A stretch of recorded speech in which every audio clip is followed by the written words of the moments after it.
और छत्तीसगढ़ से breaking news आ रही है कि सेना ने ऑपरेशन ब्लैक फॉरेस्ट चलाया है, जिसमें घने जंगलों के बीच नक्सलियों की तलाश इस वक्त जारी है।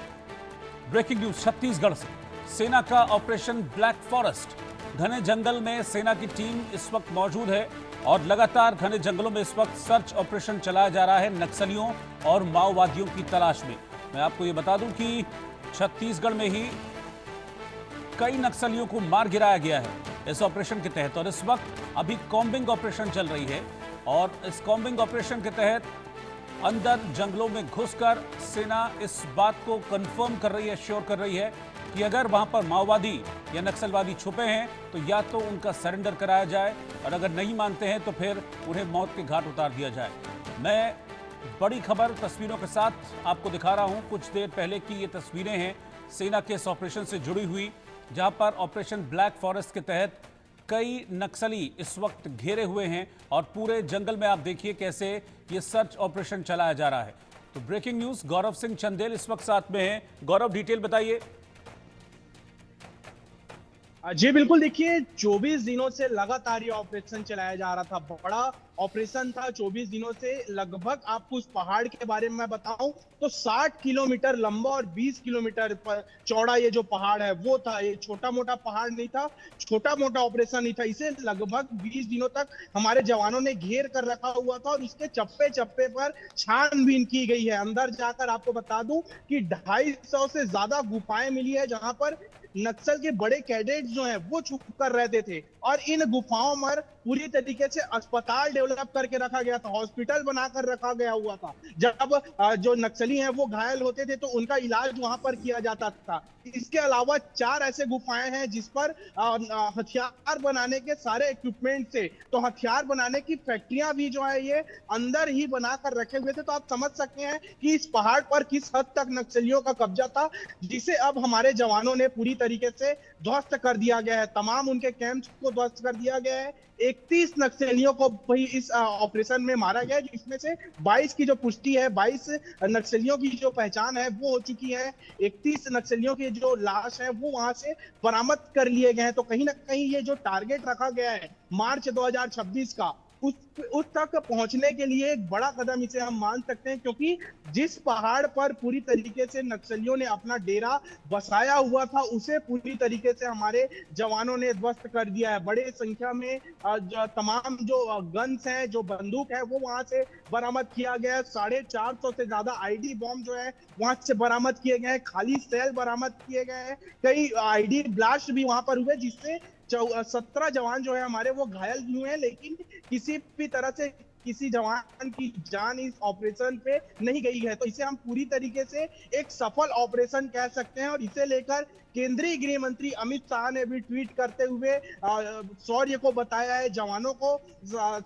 धन्यवाद दिया है, और प्रधानमंत्री ने भी इसकी सराहना की है। और आपको बता दूं कि आज मुख्यमंत्री विष्णुदेव साय भी बीजागढ़ जाएंगे, बीजापुर जाएंगे, और वहां पर जवानों से मुलाकात करके उनका शौर्य बढ़ाते हुए नजर आएंगे। तो कहीं ना कहीं एक बड़ा कदम था ये हमारे जवानों का, छत्तीसगढ़ को नक्सल मुक्त करने के लिए एक बड़ा कदम था। और लगातार ऑपरेशन अभी भी जारी है। वहां से भागे हुए नक्सलियों को खोजने का जो प्रयास है वो किया जा रहा है। उन्हें घेर कर पूरी तरीके से न्यूट्रलाइज करने का जो काम है वो जवान लगातार कर रहे हैं, क्योंकि सीधा संदेश है, या तो नक्सली आकर मुख्य धारा से जुड़े सरेंडर करें, या फिर उन्हें गोली चलाते हैं तो गोली का जवाब गोली से ही दिया जाएगा।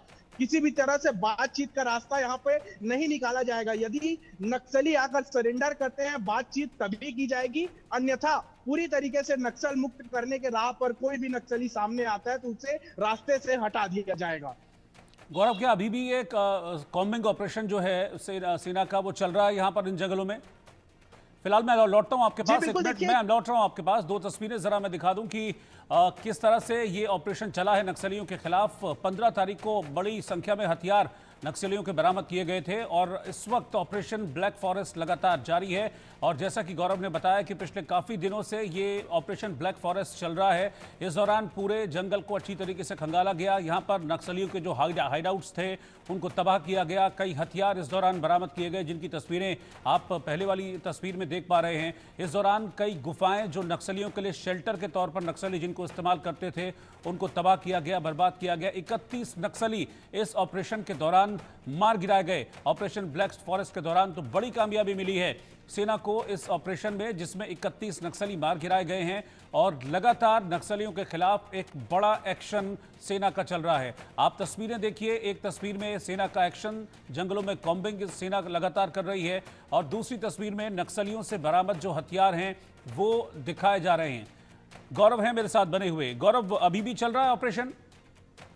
बिल्कुल, देखिए कल देर शाम जिस तरह से वहां पे डीजीपी ने प्रेस वार्ता करते हुए इस ऑपरेशन की सारी जानकारियां साझा की है, तो जो बड़ा ऑपरेशन चलाया जा रहा था उस पहाड़ को घेर कर वो खत्म हो गया है। लेकिन उसके बावजूद लगातार जवान जो है उस क्षेत्र में अपनी नजरें बनाए हुए हैं। लगातार वहां पर एक एक जगह की जो जांच है वो की जा रही है ताकि उसे पूरी तरीके से आईडी मुक्त और नक्सल मुक्त किया जा सके, क्योंकि अक्सर देखने को मिलता है जब इस तरह के बड़े ऑपरेशन चलाए जाते हैं उसके बाद नक्सली जो है वो बौखलाहट में कई तरह के कदम उठाते हैं, कायराना हरकत करते हैं, आईडी ब्लास्ट के चपेट में हमारे जवान आते हैं। तो इस तरह की स्थिति पैदा ना हो इसलिए हमारे जवान जो हैं वो अभी और भी सजग हैं और ज्यादा कुख्याता की ओर और ज्यादा फूक फूक कर कदम रखते हुए नजर आ रहे हैं, क्योंकि आईडी जो बॉम्ब है वो हुए कई समय पहले से लगा कर रखे हुए रहते हैं। उसको पूरी तरीके से निष्क्रिय करने के लिए जवान वहां पर चप्पे चप्पे की जो छानबीन है वो कर रहे हैं। लेकिन हम कह सकते हैं कहीं ना कहीं जो 20 से 25 सालों तक लगातार नक्सलों के खिलाफ जो लड़ाई चल रही थी वो अब एक निर्णायक मोड़ पर पहुंच चुकी है। जो वादा किया गया था वो निभाने के लिए बीजेपी की सरकार और हमारे जवान पूरी तरीके से अपनी ताकत झोंकते हुए यहाँ पर नजर आ रहे हैं। लगातार केंद्रीय गृह मंत्री इसे लेकर बैठक लेते हुए नजर आते हैं, फोन पर लगातार चर्चा जो है इसको लेकर जारी रहती है। तो कहीं ना कहीं मार्च से पहले 2026 मार्च से पहले जो है नक्सल मुक्त जो है छत्तीसगढ़ वो हमें देखने को मिलेगा। और बस्तर क्षेत्र को विकसित करने के लिए सिर्फ नक्सलियों को खत्म नहीं किया जा रहा है, वहां पर डेवलपमेंट की स्थिति भी देखने को मिल रही है। जहां पर कभी बच्चे घूम नहीं सकते थे वहां पर स्कूल बन चुके हैं, वहां पर सड़कें जा रही हैं, वहां बसें चल रही हैं। तो कहीं ना कहीं पूरी तरीके से बस्तर क्षेत्र को विकसित करने के लिए तमाम तरह के अन्य काम भी वहां पर किए जा रहे हैं। रोजगार दिलाने के लिए कई तरह के प्लान जो है वो वहां पर रखे गए हैं। आपको बता दूं कि कल कैबिनेट बैठक की छत्तीसगढ़ में, इसमें भी एक मुख्य निर्णय लिया गया था कि बस्तर और सरगुजा क्षेत्र में होटल खोलने के लिए जो न्यूनतम सीमा रखी गई थी उसे भी हटा दिया गया है। न्यूनतम सीमा की दर को हटा दिया गया है और वहां पर तमाम जो रोजगार के लिए वहां पर होटल और रेस्टोरेंट खोलने के लिए भी बढ़ावा जो है वो दिया जा रहा है। शुक्रिया गौरव चंदेल इस जानकारी के लिए।